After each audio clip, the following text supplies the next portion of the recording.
Hi, ಇವತ್ತು ನಾವು ಕೊರ್ಲೆನಲ್ಲಿ ವಾಂಗಿಬಾತ್ ಮಾಡೋದನ್ನು ನೋಡೋಣ.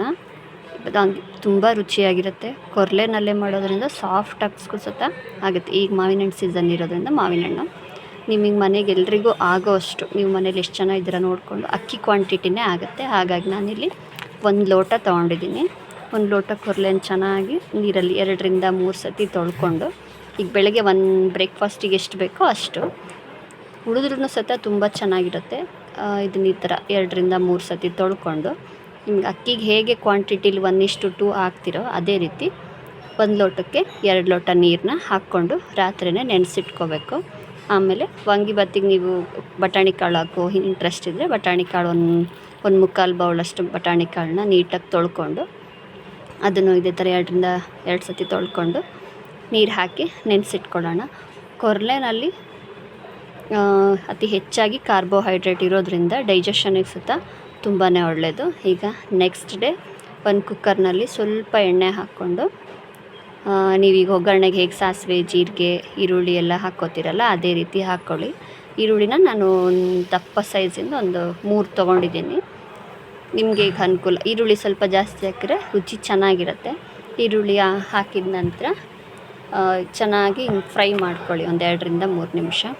ಆಮೇಲೆ ಸ್ವಲ್ಪ ಕರ್ಬೇವಿನ ಸೊಪ್ಪನ್ನ ಹಾಕ್ಕೊಂಡು ಚೆನ್ನಾಗಿ ಫ್ರೈ ಮಾಡ್ಕೊಳ್ಳಿ. ಎಣ್ಣೆನಲ್ಲೇ ಕರಗಬೇಕದು.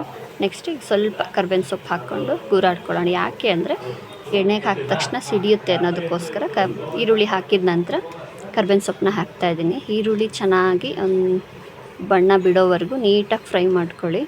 ಅದ್ರ ನೆಕ್ಸ್ಟು ನೆನೆಸಿದ ಬಟಾಣಿ ಕಾಳು, ಆಮೇಲೆ ಸ್ವಲ್ಪ 3 ಟೊಮೊಟೊ ಹೆಚ್ಕೊಂಡಿದ್ದೀನಿ ಚಿಕ್ಕ ಸೈಜ್ದು, ಚೆನ್ನಾಗಿರುತ್ತೆ ಟೊಮೊಟೊ ಹಾಕ್ಕೊಂಡ್ರೆ.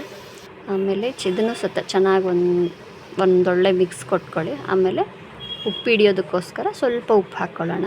ಮೀಡಿಯಮ್ಮಾಗಿ ಸ್ವಲ್ಪ ಉಪ್ಪು ಹಾಕ್ಕೊಂಡು, ಇದು ಶುಂಠಿ ಬೆಳ್ಳುಳ್ಳಿ ಪೇಸ್ಟ್. ಇದಕ್ಕೆ ನಾನು ಯಾವುದೇ ರೀತಿ ಮಸಾಲೆಗಳನ್ನ ಆ್ಯಡ್ ಮಾಡ್ತಾಯಿಲ್ಲ.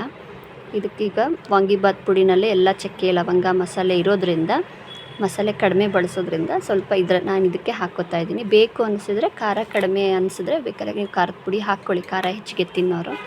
ಅದ್ರ ನೆಕ್ಸ್ಟ್ ಕೊತ್ತಂಬರಿ ಸೊಪ್ಪನ್ನ ಹಾಕ್ತಾಯಿದ್ದೀನಿ ನಾನಿಲ್ಲಿ. ನೆಕ್ಸ್ಟ್ ಮತ್ತೊಂದು ಸತಿ ಹಾಕಲಿಕ್ಕೂ ಸ್ವಲ್ಪ ಕೊತ್ತಂಬರಿ ಸೊಪ್ಪು ಉಳಿಸ್ಕೊಂಡಿದ್ದೀನಿ.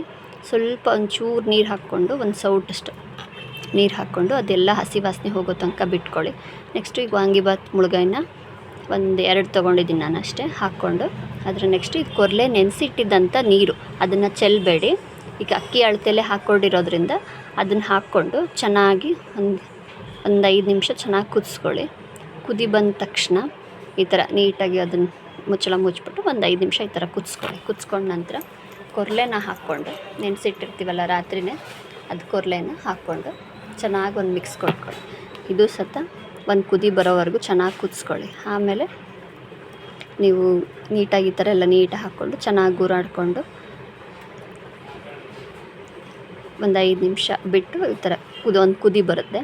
ಕುದಿ ಬಂದ ತಕ್ಷಣ ಮತ್ತೆ ಮೇಲೊಂದು ಸ್ವಲ್ಪ ಕೊತ್ತಂಬರಿ ಸೊಪ್ಪನ್ನ ಹಾಕ್ಕೊಂಡು, ಮಿಕ್ಕಿದ್ದು ಇನ್ನೊಂದು ಸ್ವಲ್ಪ ಕೊತ್ತಂಬರಿ ಸೊಪ್ಪು ಇಟ್ಕೊಂಡಿರ್ತೀವಲ್ಲ ಅದನ್ನು ಹಾಕ್ಕೊಂಡು, ನಾನಿಲ್ಲಿ 1 ಸ್ಪೂನ್ ತುಪ್ಪ ಹಾಕ್ಬಿಟ್ಟು ಗೂರಾಡ್ತಾ ಇಲ್ಲ, ಹಾಗೇ ಮುಚ್ಚಳನ ಮುಚ್ತಾಯಿದ್ದೀನಿ. ಫ್ಲೇವರ್ ಚೆನ್ನಾಗಿರುತ್ತೆ.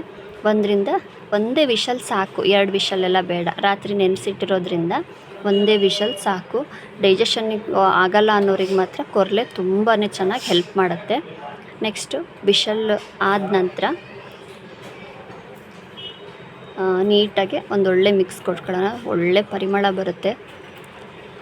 ನೀವು ನಾರ್ಮಲ್ ವಾಂಗಿಬಾತು ನೀವು ತಿನ್ನೋದಕ್ಕಿಂತನೂ ಇದು ತುಂಬ ಚೆನ್ನಾಗಿರುತ್ತೆ. ನೀವು ಇದಕ್ಕೆ ಅಭ್ಯಾಸ ಆದ್ರಿ ಅಂದರೆ ಇದೇ ಬೇಕು ಅನಿಸುತ್ತೆ, ಅಷ್ಟು ಚೆನ್ನಾಗಿರುತ್ತೆ. ನಮ್ಮ ಮನೇಲಂತೂ ಮಕ್ಕಳೆಲ್ಲನೂ ತುಂಬ ಇಷ್ಟಪಟ್ಟು ತಿಂತಾರೆ. ಈಗ ನೀವು ಸರ್ವ್ ಮಾಡ್ಕೊಳ್ಳಿ, ತುಂಬ ಚೆನ್ನಾಗಿರುತ್ತೆ.